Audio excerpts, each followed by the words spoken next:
Bonjour, je suis sur la place Général de Gaulle, comme j'avais fait une vidéo la dernière fois. C'est symbolique, la place Général de Gaulle. Ici, derrière, vous voyez la statue un peu la fileuse qui résume la résistance de la France face aux envahisseurs autrichiens au XVIIIe siècle, où la ville d'ailleurs était gouvernée par un certain D'Artagnan, oui, qui n'était pas terrible dans la réalité, hein, contrairement à ce que nous présente Alexandre Dumas. Bref. Et en ce jour de 18 juin, j'ai quand même envie de sourire avec le numéro et la façon, la prestance un peu frimeuse de Macron qui reçoit des résistants et qui voudrait jouer au sous-général de Gaulle. C'est vraiment un sous-fifre de la récupération politique parce que jamais un homme politique n'a approché de près ou de loin le général de Gaulle, encore moins ceux qui se prétendaient du gaullisme seul, qui avait peut-être une stature, je veux dire une sincérité, c'est peut-être certainement d'ailleurs Chirac. Quant aux autres, c'est effectivement des cuistres, des histrions. Et aujourd'hui, avec cette cérémonie et cet appel du 18 juin, où Macron veut se refaire une petite virginité, si j'ose dire, celui qui n'a fait que gifler les Français violemment depuis son arrivée et dont la violence troue les yeux. Son arrivisme et sa récupération le 18 juin ne trompent personne à Macron. À Macron qui, lorsque sort sa plume pour écrire en privé, ne sort sa plume et le papier à lettres que pour écrire à la justice et pour sauver son corrompu de directeur de cabinet, un certain Colère. Oui, lorsqu'il sort sa plume, c'est uniquement pour défendre son ami, confondant complètement son rôle et celui de l'indépendance de la justice. Alors que le général de Gaulle, lorsqu'il sortait sa plume, c'était en 1941, lorsqu'il recevait le valeureux Jean Moulin, à qui il écrivait effectivement et qui confiait tous les pouvoirs pour la résistance française. Ces commémorations, surtout depuis Sarkozy, où elles sont descendues très très bas, toutes ces commémorations et récupérations, ne valent pas cet simple épisode, mais vrai, où le résistant et amiral français Louis Danielou, se rendant en 1941 à Cardiff, s'arrête un peu tardivement et entre avec son uniforme d'amiral de la marine française, rentre dans une pièce de théâtre à Cardiff, pendant que la scène a commencé. Eh bien, au moment où les Anglais voient rentrer cet amiral français, sachant la résistance et le patriotisme de la France de l'époque, eh bien, toute la salle cesse de regarder la pièce et se met à chanter la Marseillaise. Rien que ces petits événements-là montrent toute la différence entre la récupération et la petitesse de cette récupération et de ces hommages rendus aujourd'hui. Je pourrais en dire beaucoup aussi sur on pourrait comparer un tas de choses sur les ronds de jambes, les galipettes, la fausseté, l'hypocrisie, la récupération indécente de la Macronie et de ses sbires, et de tous ces laquais. Si on devait les comparer à rien que des petits événements, des petits regroupements, je pense au regroupement notamment du bureau de la résistance à Lyon, qui se trouvait, je crois, au 83, rue Cuvier à Lyon, ou les réunions aussi rue Kléber à Marseille, dans un petit appartement où les chefs de la résistance, comme Henri Freinet, Bidault, c'était l'appartement d'Agnès Bidault d'ailleurs, et où le grand Jean Moulin se rendait là. Tous ces petits événements montrent effectivement l'indécence de toutes ces récupérations politiques, tout ça pour flatter le français dans un pseudo-patriotisme, histoire de se faire réélire. Bref, ce président de pacotille et d'opérette, je pense qu'il est indigne tout simplement d'être à la tête du pays depuis trop longtemps. Ce libéralisme, ce capitalisme agressif, il faut un peu le mettre dehors.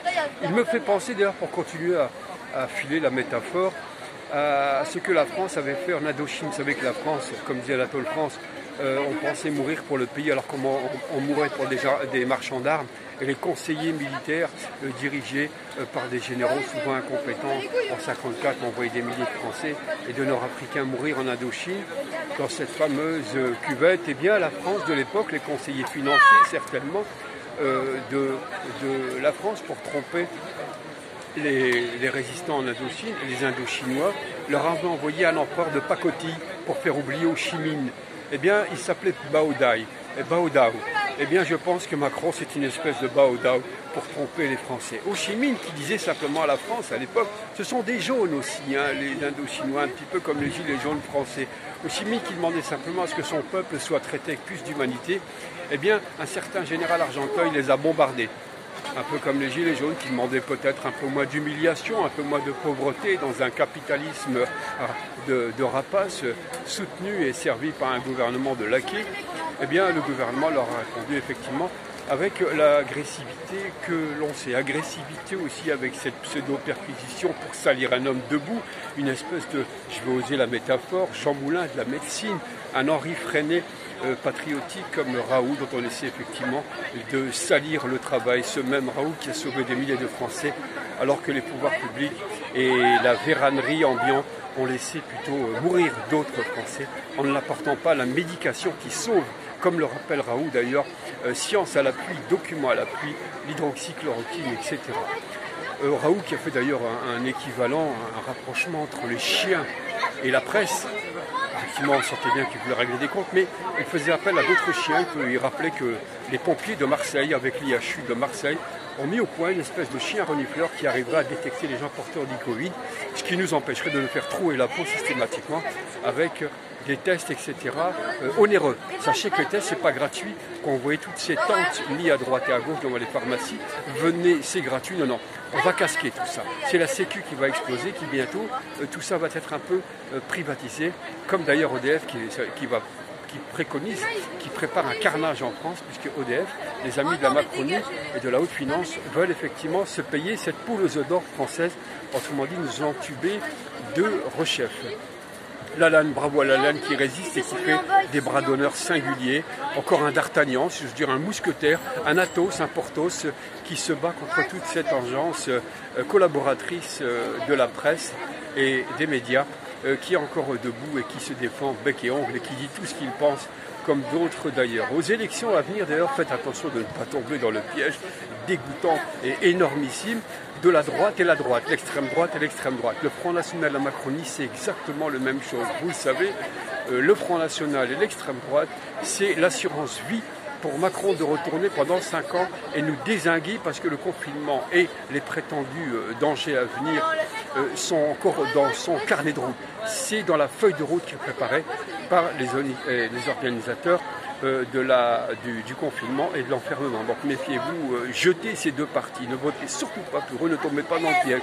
Faites gaffe aussi du missile toxique qui est un certain Zemmour. Un Zemmour avance masqué. Il avance masqué. Son pseudo-patriotisme, un petit peu, c'est celui de certains collabos aussi qui savaient se rapprocher de Jean Moulin et d'autres pour mieux les trahir. Zemmour, c'est la caution aussi de faire monter un Front National opportunément pour aider Macron à gagner et se retirer au moment opportun. Attention, Coluche était un artiste, un humoriste. Là, Zemmour, c'est un clown. Il ne peut pas effectivement revendiquer de se comparer à un Coluche qui serait prêt à, qui était prêt, souvenez-vous, à aller aux élections. Non, non, Zemmour, c'est de la gnognotte. C'est un instrument aussi de la Macronie. Même au-dessus de la Macronie, parce que lui, effectivement, il plane assez haut avec des forces un petit peu occultes ou nauséabondes, si vous permettez cette expression. J'ai à peu près fait le tour de cette vidéo, chers amis. Je n'ai rien oublié, parce qu'il y a beaucoup de choses à vous dire. J'y reviendrai la prochaine fois. Merci en tout cas à toutes et à tous, restez vigilants. Soyez nombreux au vote pour éjecter ce duel extrême droite, parce que c'est la pire des choses. En fait, en voulant éjecter Macron en votant extrême droite, en fait, vous favorisez Macron. Et le scénario qui va se jouer là, ce sera le scénario de 2002. Donc si vous ne voulez pas effectivement vivre un autre cauchemar de la Macronie 5 ans, il va falloir absolument s'opposer et éjecter tout ça au plus vite. Voilà, je vous remercie infiniment. Et puis n'oubliez pas de partager, de cliquer, enfin tout ce que vous faites d'habitude. Mille merci à vous.